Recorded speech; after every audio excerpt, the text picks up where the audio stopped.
I wanted to go over my 5-star reads, however I didn't have them all in one location, so I'll be doing this in 2 parts. So this part will be where I am now and the books that I have with me. We have Maybe Someday. Now this is a Colleen Hoover book. This is part of a series. I think this is the first book of the series, but I think this one was really good and I like the music aspect to it. But yeah, if you're not a Coho fan, don't read it.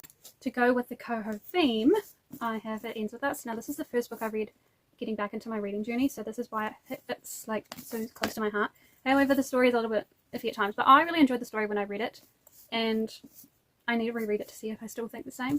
I also have this one, but it's not a 5-star for me. This book wasn't as good as the first one, but I wanted to keep the series together just because this one's quite close to my heart because I did start reading because of this book.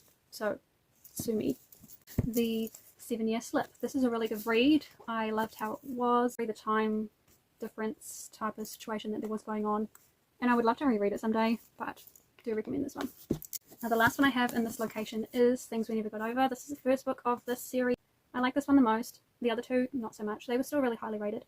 This one was my favourite, so I kept the physical for this. We're in the second location with the books that I have. Now I have some special editions here, so I'm going to show you them first. We'll show you this one first because it ends with us. Obviously I showed you this one in the previous video, but it was just the normal edition. I thought because it was like the first book that I read that got me back into reading that I'd get a special edition version.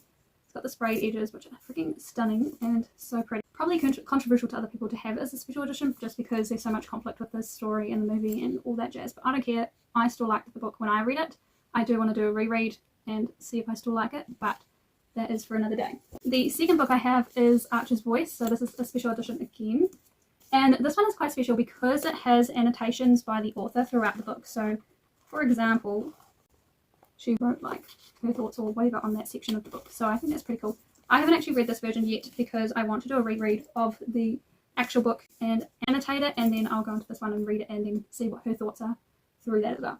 But I haven't got there yet because I'm currently reading a series that I need to get through. But anyway, so I suppose to go with this is Archer's Voice. It is my favourite book ever so far.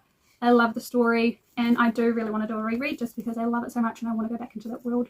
So there's my 2 versions of this book. My favourite book, so obviously I had to get a special edition. Lastly, of the books that I have physically for my 5 stars is If We Say Goodbye.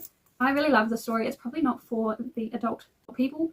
It's more of a young adult read, however I thought it was really good for the young adult way of how it would be in real life if the scenario was to happen. Like, it was really real and it was sad, but it was a great sad, like it was well written. I really loved it. I think the cover's beautiful. I did read this on Kindle when I did actually read it, so I haven't actually read the physical. That's the ones that I have on hand. I do have 2 others that contain to the 5-star list that I read when I first started reading. So the next one is November 9 from Colleen Hoover. I gave that a 5-star when I read it. I thought that was a really good story. I thought the book went quite well with what happened, stuff that went down. It was kind of sad, but it was a great read. The second one I have is the second book from a series. So I love the Good Girl's Guide to Murder series. However, the first book wasn't a fire for me, but the second one was. So it's called The Good Girl, Bad Blood. So I really liked that story. Obviously you have the background of the first book, but I really loved how it was written in the second book for what happens with the investigation and blah blah blah blah. But I think the second one is the best one in my opinion, but I really love the series as a whole. The second one specifically is a 5-star for me. Now those are my 5-star reads. I do want to reread them all just to make sure that my opinion is still based on them being 5 stars. Maybe I'll do that in a future video to reread all my 5 stars and I'll let you know if they're still my 5 stars, but we'll see. But for now, these are what I have.